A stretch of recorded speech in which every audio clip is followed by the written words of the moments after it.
Kita bakal langsung OTW bentar lagi nih ke game kita yang ketiga ke Erangel. Siapa yang bakal dapet WCD kita bakal langsung lihat di game kita yang ketiga nih Jelly. So let's go teman-teman, langsung saja dipencet lagi tombol like-nya, merapat lagi, di-share kembali juga karena kita bakal langsung masuk ke match ketiga kita. Ini dia Erangel. Oke, dengan arah pesawat dari hospital menuju ke Yesnaya dan juga Kameshki cukup fair bagi tim-tim yang tengah ke atas, tapi mungkin tim-tim seperti Alter Ego, seperti NFT yang turun di bagian SMB harus menyambung kembali, termasuk juga Void akan harus rebutan kendaraan dengan tim-tim yang turun di bagian mansion, shelter, farm dan sekitarnya. Tapi kalau kita perhatikan dari kemarin ya, dengan Super Weekend pertama dengan tidak adanya SGRB, tidak adanya BTR, itu ada kekosongan di bagian utara Severny dan juga farm. Apalagi farm itu kan tempat yang luas, tempat scrapping, banyak rumah-rumah yang enak untuk perang dan itu kosong semua karena tidak ada tim yang menghuni sementara waktu ini. Ya makanya dari kemarin tuh kalau kita bisa bilang rotasi dari Void nggak terlalu terganggu lah ya ketika farm itu agak kosong.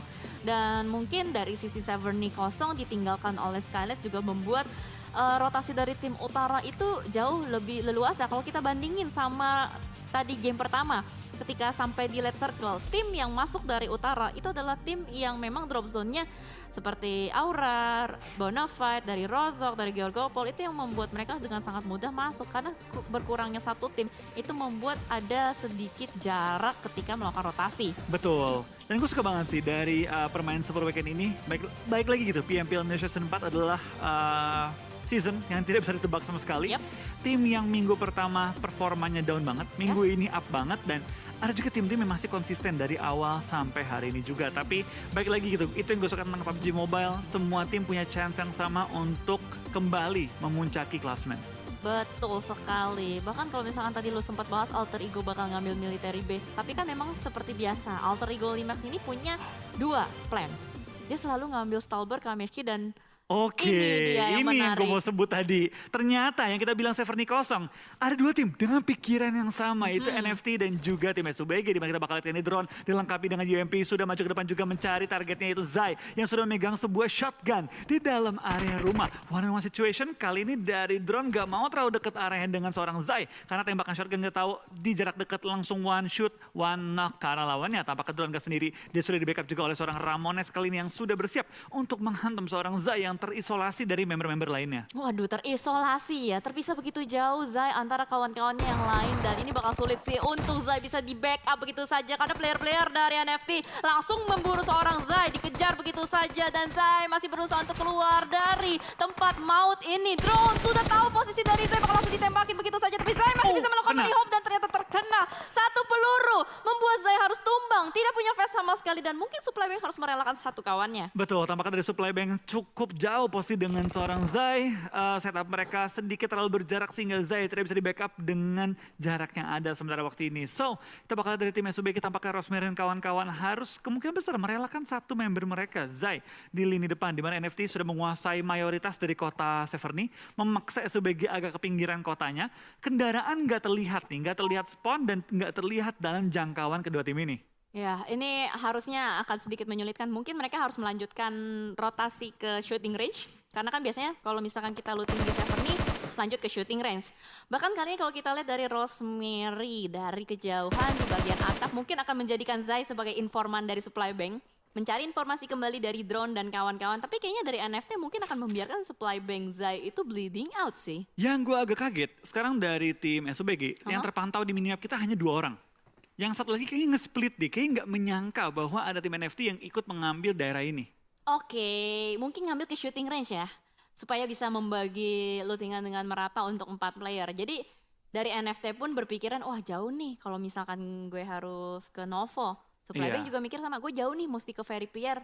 Ya udahlah ya, ini aja Severny, toh nggak ada Skylight. Sama-sama ketemu akhirnya, tapi sembari kita lihat setup dari kedua tim ini ya, terlihat dari seorang Swavel, dia lagi ngepron di jendela, dan Rosemary kayak nggak mengetahui ada seorang Swavel di bagian jendelanya. Ini dia tadi player terakhir yang terpisah di bagiannya tim SUBG.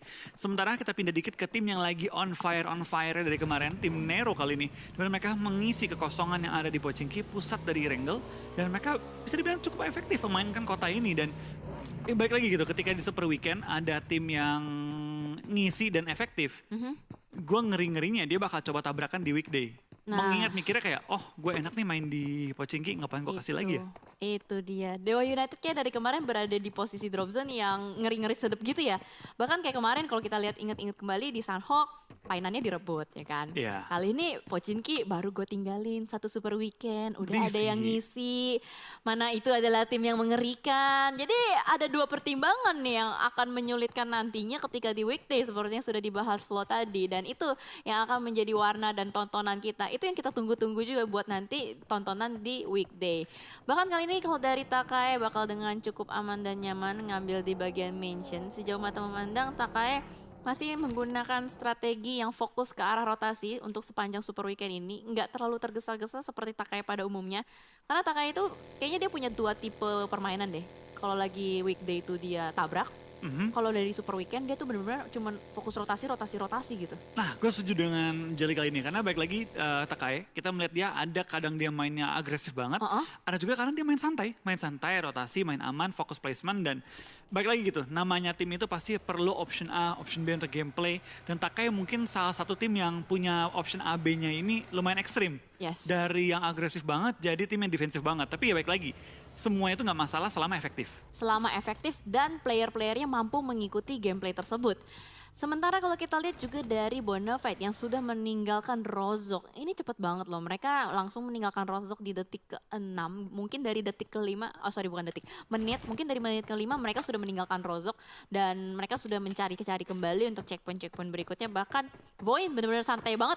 Dia ngeluting di bagian Milta, nggak mau terlalu terburu-buru juga. Dia mungkin akan bermain lambat. Karena mengingat zonanya tadi juga ke arah atas, Milta masih berada di luar zona sedikit saja, mungkin mereka akan menyisiri zona untuk mencari elimination point tambahan. Tapi Void yang setahu gue itu dia masih kurang dari segi placement.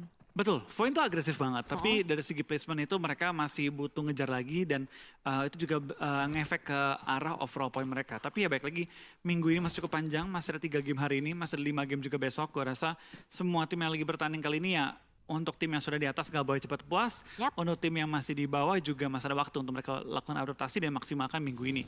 Apalagi bagi tim-tim yang minggu pertama sudah oke, minggu ini tinggal tambal-tambal aja sih.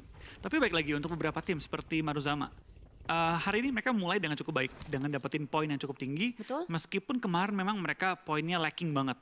5 game 5 poin, itu jumlah poin yang jauh dari kata memuaskan lah. Tapi hari ini mereka buka dengan permainan cukup baik. Tapi ternyata tim yang baru WCD langsung bertemu dengan landak kuning yang kali ini bermain dengan sangat agresif. Tim tabrak kali ini Onyx langsung dapetin 1 poin di awal lagi. Onyx hobi banget loh, nangkepin orang yang lagi split atau orang-orang yang terisolasi dari member lainnya. Iya sih, bener. Karena pada umumnya Yasnaya itu kan dikuasai oleh victim ya. Dan biasanya selalu melakukan split jauh itu adalah Misery. Salah satu mungkin IGL dari victim itu sendiri yang mungkin dari segi rotasi atau timingnya sudah terbaca oleh tim lain. Makanya itu mungkin membuat dari Onyx, wah bagaimana kalau kita rotasi cepat dari arah Gorgopol untuk masuk mengecek jembatan-jembatan Yasnaya. Siapa tahu ada salah satu player dari victim yang nge-split, kita bisa culik gitu kan. Nah itu, tapi yang biasanya ya jadi korbannya tim Onyx tuh bukan victim. Aura. Sering banget Aura di pick off ataupun dihantam langsung sama tim Onyx di awal permainan. Dan mungkin ya itu baik lagi strategi gitu. Kita nggak tahu strategi itu bisa besar bisa kecil. Bisa strategi rotasi, bisa juga strategi yang ngumpulin poin ya ibaratnya poin receh di awal. Yang nggak kerasa, 1 poin 2 poin nggak kerasa tapi kalau numpuk lama-lama lumayan juga gitu. Tabrakin orang, dapat looting tambahan, nge-cut waktu looting, dapetin kendaraan, itu bonus gede banget loh. Yang mungkin orang jarang mikirin kayak 1 poin doang kok. Tapi baik lagi Jel, kita sudah berapa kali lihat game, 1 poin itu menentukan hidup matinya tim. Bener, nggak usah 1 poin. 1 poinnya sama, tapi beda WWCD. Atau nggak poinnya sama, tapi beda placement. Itu nyesek banget, bener-bener nyesek banget. Karena kadang-kadang itu bisa menentukan ya lolos apa enggak ke grand final, atau enggak membedakan dari segi champion atau enggak. Dan kali ini sementara Onyx berhasil menculik 1, mereka masih melanjutkan rotasinya untuk masuk ke dalam circle lagi.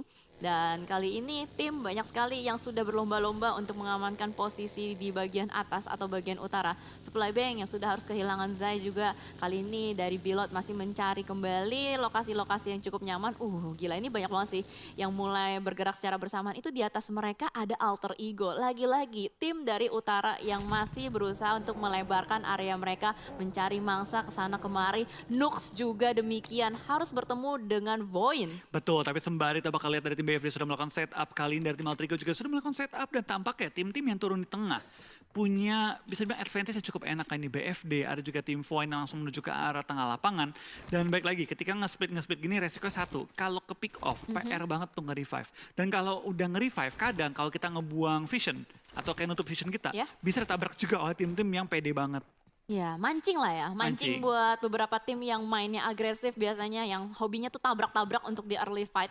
Tapi sementara kita melihat dari Bonafide yang melakukan split, sejauh mata memandang belum ada sama sekali yang ter-take down. Hanya Nux yang berhasil untuk mengamankan satu elimination point. Bahkan kali ini menyadari kembali keberadaan dari Void yang berada di seberang bukit. Masih di lock terus-menerus. Dan Rosemary kali ini juga menjadi korban dari tim Alter Ego. Betul, ke pick off ini dan kali ini tampaknya ketinggalan juga oleh member-member lainnya. SUBG memulai game kali ini dengan pukulan cukup keras. 2 member mereka dipulangkan ke arah lobby.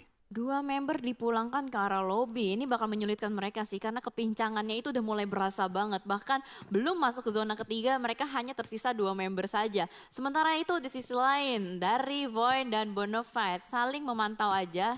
Nggak bakal ada yang mungkin melakukan commit fight juga. Menunggu sampai ada yang ter-take down. Namun kali ini ada hal yang menarik kembali. Lee Chin dimainkan dan Xbox yang rehat.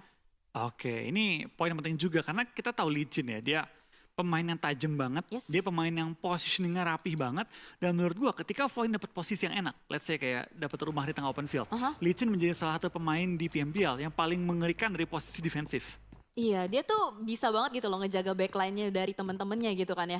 Tapi kalau dari Xbox itu lebih ke arah kayak agresif, yang nabrak dan selalu mendapatkan first blood biasanya. Nah itu sih, jadi ya baik lagi ke gameplay dan juga playstyle dari BFD dan member mana yang ingin dimainkan. Tapi sembari kita ngomongin Void tampaknya, kita bakal kayaknya juga dari Void ya, sudah mulai melihat pergerakan-pergerakannya. Tapi sementara aman-aman aja sih, tapping-tapping, nggak terlalu banyak pergerakan. Tapi ya kita bakal lihat sih, ini kan baru zona kedua, OTW zona ketiga. Biasanya zona ketiga dempet-dempetan, zona keempat hantem-hanteman udah. Ya, zona keempat ya biasanya. Karena mau nggak mau mereka dipaksakan untuk berdekatan dengan sempitnya zona. Dan mengingat juga mungkin ini udah match ketiga dari hari kedua. Ini bisa dibilang udah middle-nya Super Weekend. Semua player, semua tim udah bermain lebih berhati-hati. Apalagi mereka udah tahu posisi dan jarak poin mereka yang saling tipis satu sama lain. Hal yang menarik juga tadi kalau kita lihat dari weekend rankingsnya, di mana 5 tim terbawah itu masih berbeda 1 sampai 2 poin saja. Satu WWCD dengan kill point atau elimination point yang signifikan itu harusnya bisa membawa mereka untuk merangkak cukup jauh di halaman kedua, bisa dekat ke halaman pertama. Dan ternyata, waduh, ini zona yang benar-benar mungkin bisa membuat game hari ini lebih panjang ya. Yasnaya masih masuk ke dalam play zone-nya. Andai kata zonanya mantul-mantul ke Yasnaya, ini benar-benar kayak deja vu ketika semua tim bakal mengisi semua perumahan Yasnaya. Nungguin zonanya keluar apa masuk. Kalau keluar, udah semua udah kayak serangga disemprot ya kan.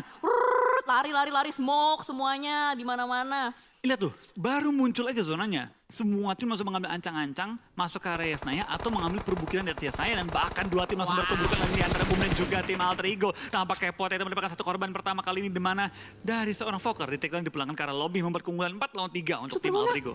Widih, langsung ditabrak begitu saja, mungkin menjadi bait untuk Boom untuk keluar, untuk dicari posisinya. Bahkan Ken baru aja keluar bentar langsung ditembakin sama player-player Alter Ego lainnya. Dan Ken mau tidak mau harus melakukan setup smoke terlebih dahulu untuk bisa mengamankan vision dari tim lain. Yo, kita bakal nyanyi juga dari tim Alter Ego. Sudah mulai menyebar juga, membuat tim Boom terpaksa harus stay dalam satu gudang yang sama. Dan biasanya gudang-gudang seperti ini rawan untuk di spam bom juga ke dalam. Dan kita bakal lihat dari Spruna sudah melempar bom juga ke dalam, sudah mulai mencari posisi dari member-member tim Boom yang kali ini nggak punya posisi untuk kabur. Tampaknya Boom mengambil ancang-ancang untuk kabur, dan yes, bakal langsung pindah posisi. Tapi lihat, Spawn sudah bersiap untuk menyambut pergerakan dari tim Boom. Di bait out kali ini oleh tim Alter Ego. What a nice bait, what a nice setup setup dari tim Altrigo mendapatkan 1 poin tambahan. Yes, mau nggak mau Boom harus terpisah. Bahkan mereka berpencar kiri dan kanan. Ikiar ke kanan, Poundbeat ke kiri. Ini guna untuk memecah fokus dari Alter Ego. Supaya tembakan semuanya nggak masuk ke satu arah. Wow, ini bener-bener jauh banget mereka. Ini kayak di film. Film apa? Ya itulah. Oke. Ini. Ada yang tahu guys? Ada yang tahu guys? Ada yang bisa bantu gue ngejawab? Kenapa sih setiap kali gue nyanyi, Flo nggak mau ikutan nyanyi gitu kan? Udah berkali-kali terjadi gitu. Mungkin besok. Ayo udah, oke. Ya. Besok akan gue siapkan nyanyian yang bagus. Iya, oke. Dan kita bakal lihat kali ini tampaknya menanggapi nyanyian seorang Jelly, tim Onyx sudah melakukan split dan menjaga jarak ya. Dan mereka pun berusaha untuk mengisi kekosongan di bagian Yasnaya. Itu rame banget di Yasnaya. Semua komplek ada orangnya, semua rumah ada orangnya di bagian Yasnaya. Sementara juga Livescape kali ini bermain di bagian bukit-bukit. Zona kayak gini gue agak sedikit deja vu deh. Ketika Livescape bermain dan menjaga di bagian perbukitan dan ada beberapa tim yang berusaha untuk nabrak. Ini setup yang mirip gak sih? Pernah NFT. chicken mereka? Nah itu dia, NFT deket juga sama Livescape. Iya. Mirip banget sama ini setupnya. Betul, ini mirip banget karena balik lagi Livescape adalah tim rotasi gitu. Mereka mencari ujung-ujung zona yang enak, lalu mereka baru mulai masuk dari titik tersebut, step by step mereka. So kita bakal lihat juga tampaknya nggak cuma dari NFT, nggak cuma dari Livescape, tapi ada Aura juga Nero yang ada di dalam area yang sama. Tapi di lain sisi tampaknya BFT juga bakal fight, tampaknya cukup banyak player yang mulai berjatuhan kali ini dan kita mungkin bakal melihat pengikisan massal di zona kali ini yang menuju ke arah open field. Yes, benar banget. Sudah mulai semakin sempit pastinya juga. Area sudah tidak banyak yang bisa diisi. Dari Nero masih mengambil area perbukitan-perbukitan. Tadi di bagian elimination feeds terpantau sudah ada yang berjatuhan. Tapi masih belum dikonfirm apakah menjadi poin atau tidak. Sementara Aura sudah mengambil mungkin zona tengah. Tapi kita harus fokus. Maruzama yang bertemu dengan RRQ. What? Tiba-tiba begitu saja. Satu player dari RRQ ditembakin oleh Kenot dan bahkan dibombardir begitu terus-menerus. Kenot bakal keluar ke depan sana. Tapi ternyata Nerpeko berhasil untuk menyelamatkan dirinya. Last man standing dari RRQ, akankah bisa melakukan clash kali ini dan ternyata Rata sudah Maruzama dipulangkan oleh RRQ. One man show dari Nerpeko berhasil memulangkan satu tim secara utuh tadi dan what a nice play. Benar-benar one man show dari Nerpeko, 4 poin dikantongi, 4-4-nya dari Nerpeko. Wah, pundaknya berat.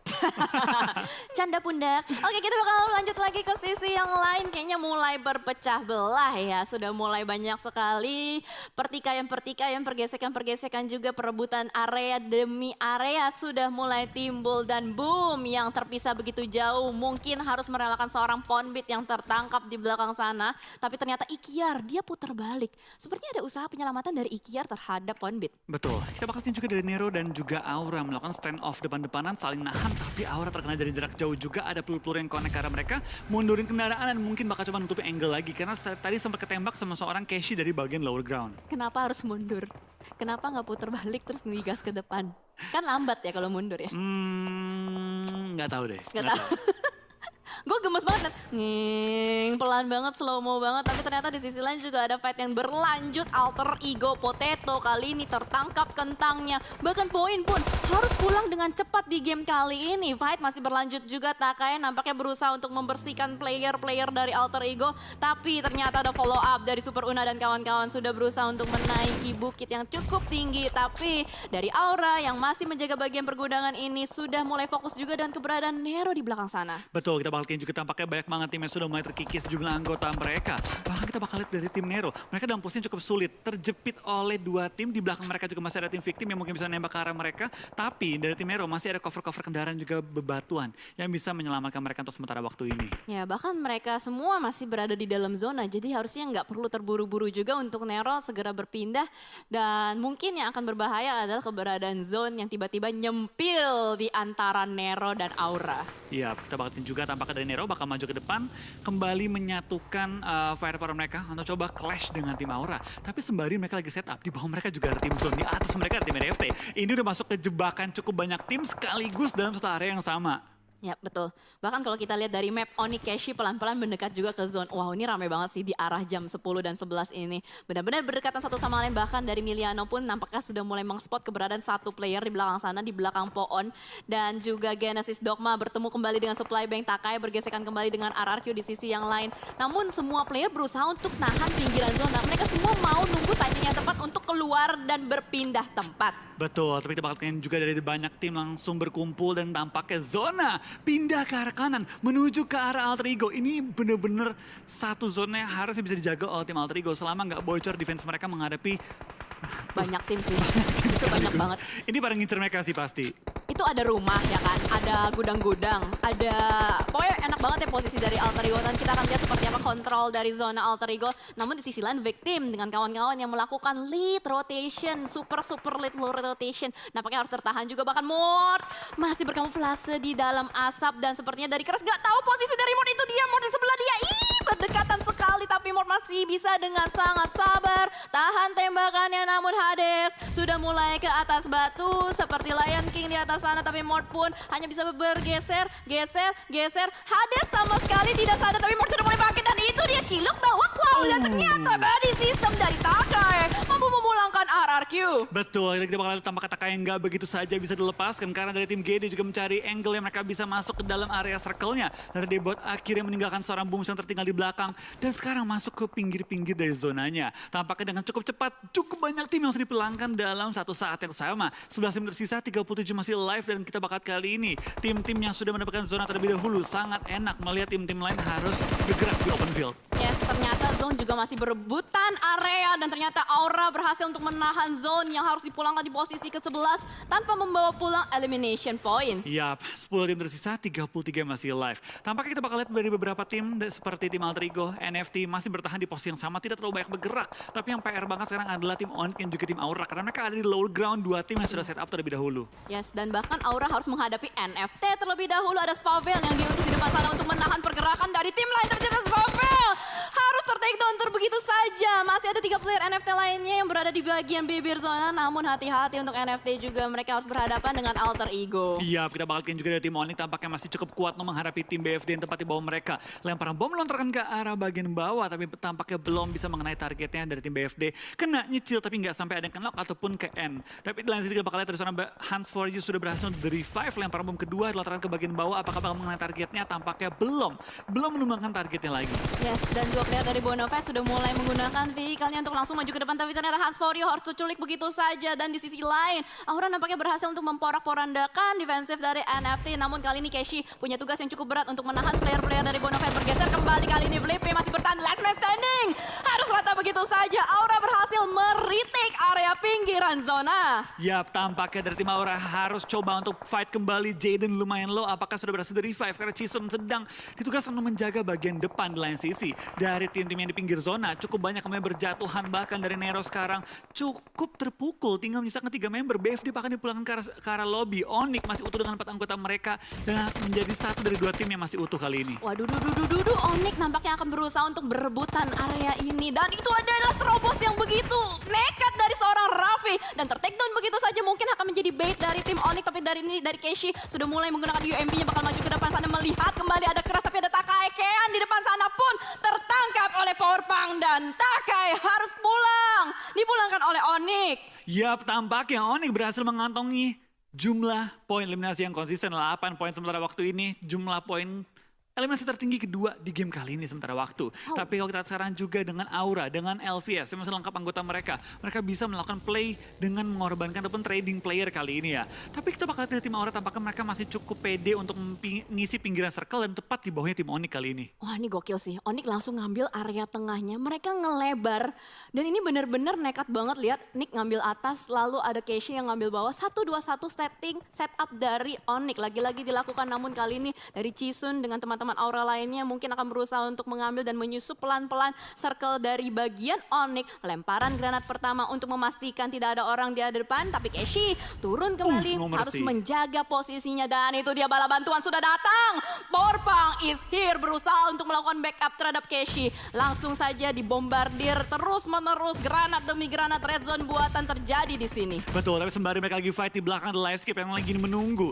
Knock-knock terjadi di antara Aura dan juga Onyx. Kita bakal juga dari seorang Hutchison mulai maju ke depan dibantu oleh seorang Jaden tepat di sebelahnya. Di lain sisi dari Nero sudah mulai menuju ke arah gudang yang dijaga oleh dua anggota tim Alter Ego kali ini. Di lain sisi dari Victim akhir tumbang di posisi ke-6 dengan 0 point elimination. Oke, Keshi dalam posisi knockout, tapi dari tim Alter Ego juga pelan-pelan menghindari bom, menghindari molotov, menghindari semua nyulut yang dilempar ke dalam gudangnya. Ya betul, tapi Jaden benar-benar depan-depanan dengan Powerpunk di depan sana. Satu player yang harus dipulangkan dari tim Onyx menyisakan Powerpunk dan Nick saja. Tapi oh my god, Nick punya posisi yang cukup nikmat. Nampaknya bisa melakukan flank dan bisa menjadi duri dalam selimut dari tim Aura. Namun di sisi lain kalau kita lihat dari Nero ternyata berhasil memulangkan Alter Ego.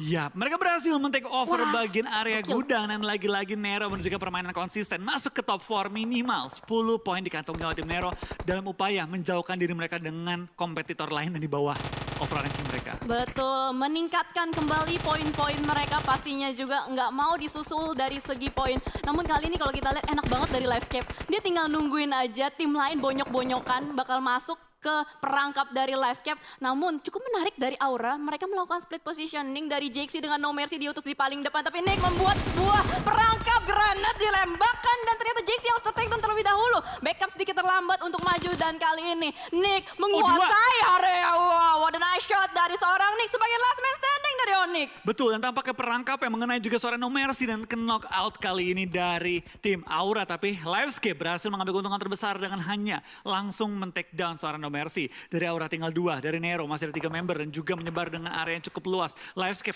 punya 4 member, punya lower ground dan zona tepat di depan mereka. Ini Livescape harusnya punya chance terbesar untuk WWCD di game kali ini. Bener banget, enak banget, masih punya keuntungan kuantitas juga apalagi dari Toms dengan kawan-kawan tinggal ngamanin positioningnya, bahkan maybe berhasil untuk mengamankan seorang Jaden tertangkap basah. Aura tidak mampu untuk masuk ke dalam zona dan tersisa 3 tim saja, Onyx, Livescape dan juga Nero. Betul, Nero lagi-lagi masuk ke dalam top 3 kali ini mengantongi poin yang maksimal. Tapi kali ini mereka harus berhadapan dengan 4 member dari tim Livescape yang sudah melakukan setup dengan cukup rapih. Bahkan Toms lihat ditinggal di sisi belakang, memastikan tidak ada yang nge-backstep dari belakang lower ground. Terutama dari tim Onyx yang masih hidup 1 member mereka. Iya, masih ada Nick.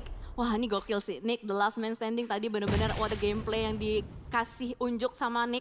Dan sementara kalau kita lihat juga dari Hexas dengan McLaren, mereka benar-benar merangkak secara perlahan-lahan, berusaha mungkin melakukan backstep terhadap Livescape atau seperti apa. Dari posisi ini, Nick tinggal nungguin aja gak sih tuh, lihat asik banget dari facecamnya. Ya, tinggal nyantai, tunggu ada yang kenok-kenok. Kalau Iya. bisa WWCD, gue rasa dari tim Onyx ya masuk ke top 3 udah bagus sih. Dalam kondisi mereka tadi dibabat oleh beberapa tim sekaligus, Nick masih survive, dapetin poin eliminasi juga tadi dengan men-take down 1 player dari Maura, itu udah bonus banget sih bagi tim Onyx. Sekarang tinggal menunggu hasil dari fight, akankah dia naik ke nomor 2 atau akan dia coba mencuri kill-kill tambahan. Nah itu dia, tapi kayaknya sejauh mata memandang posisi Nick masih belum ke spot sih sama Livescape. Cuman Livescape masih agak sedikit ragu-ragu, ini di lower ground masih ada orang nggak ya? Soalnya dia masih ngelemparin granat demi granat terus-menerus ke arah bagian bawah. Namun McLaren mendapatkan keuntungan dari segi informasi, dia bisa memberikan info yang detail tentang tim Livescape. Bahkan kali ini mencari kembali pemain-pemain dari Livescape yang sudah mulai set up repositioning juga. Tapi kalau kita lihat ini zonanya kembali mengecil ke tengah-tengah. Betul, kembali ke tengah dan tepat di depannya tim Merah, tepat juga depan tim Livescape. Tapi kali ini dari seorang Nick, kayaknya masih masuk deh Nick deh.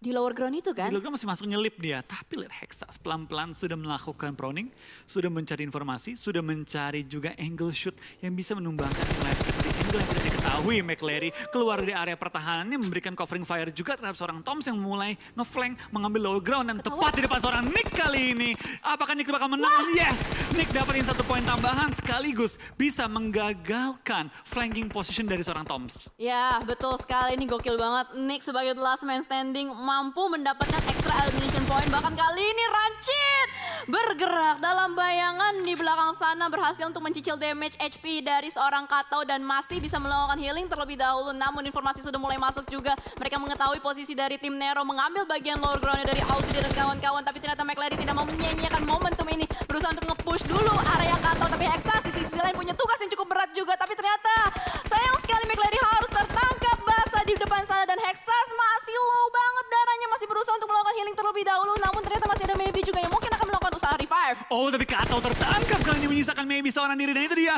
win-win aja bagi tim Nero dengan kemenangan 3 lawan 3-nya. Wah, gokil banget Nero, lagi-lagi menggokil. menggokil kali ini di match Erangel. Ini gue bisa bilang Nero tuh kayak kekuatannya di Erangel gak sih? Betul, mereka Erangel bermain dengan sangat-sangat konsisten, bahkan semua WCD mereka berasal dari Erangel kali ini ya. Dengan permainan apik